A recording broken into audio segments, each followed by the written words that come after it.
heading to outer space. Good afternoon, guys, and welcome back to the Shakespearean podcast with me, Sharif the Reef Yusuf.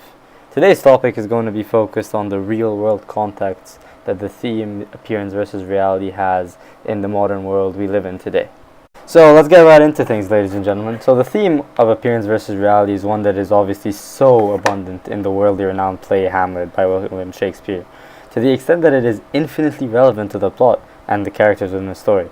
This is evidently true, especially when considering that the bulk of the storyline is centered around Hamlet's intentionally strange interactions with other characters in the story, as an attempt obviously to manipulate his environment and fulfill his plans to avenge his father's murder by the current king Polonius. So throughout all of human life, there's always been cases in which people have acted differently to how they felt for one reason or another.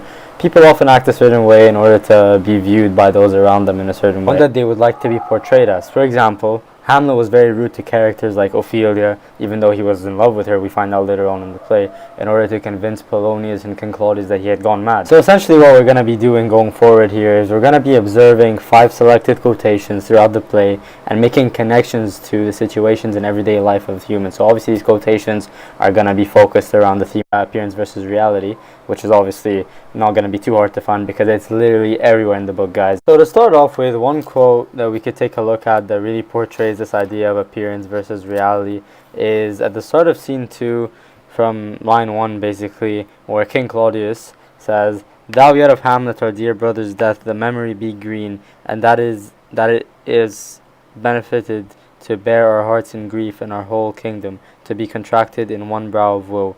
So here what King Claudius is basically saying is that he's very sad about his brother's death, that the whole country is in one brow of woe, essentially super disappointed at the recent news.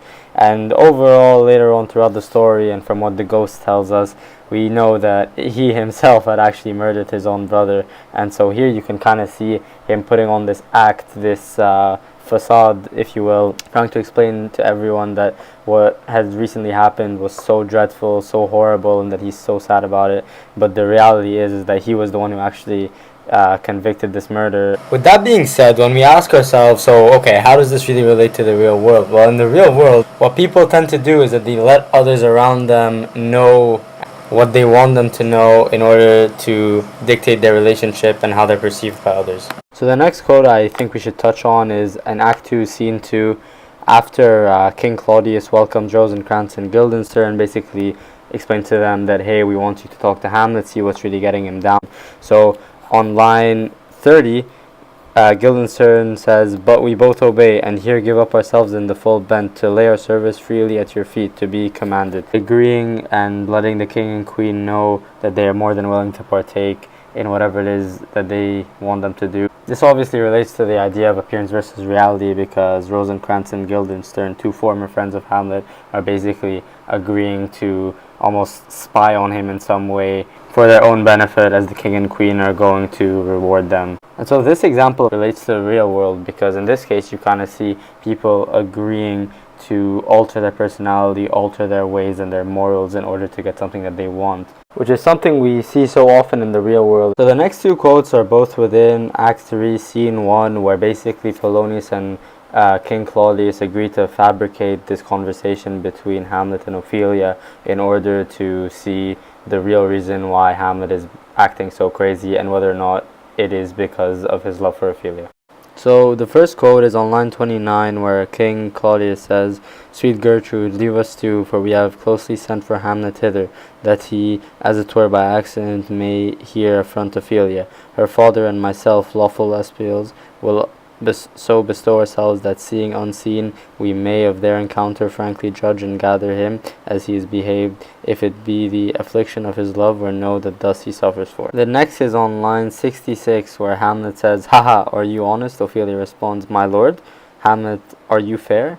Ophelia, "What means your lordship?" Hamlet, "That if you be honest and fair, your honesty should admit no discourse to your beauty."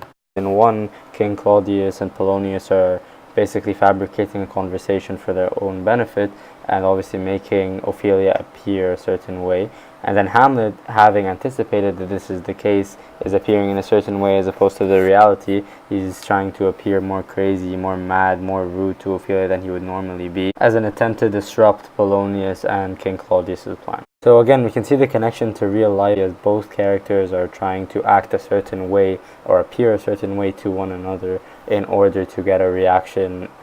Last quote I want to touch on is in 5.2, where in line 397 Fortinbras explains, "Let 4 captains bear Hamlet like a soldier to the stage, for he was likely, had he been put on, to have proved most royal, and for his passage the soldiers' music and the right of war speak loudly for him." So here Fortinbras basically explains that Hamlet will be given a soldier's funeral and will be thought of very highly by all the people of Denmark. So because of this, Hamlet will appear to the people as this figure of success and correctness, where it could be perceived another way, where he's actually caused a lot of harm. This relates to reality because sometimes people can be portrayed in a certain light that they may not deserve, as it may not be justified and earned. So clearly, by observing these 5 quotes and these 5 examples of appearance versus reality, you can see that the theme is very, very much in tone with reality, and you can relate it to a lot of real life examples. Thank you for listening, and I'll catch you later. Shout out to my English teacher, Mr. Bryce.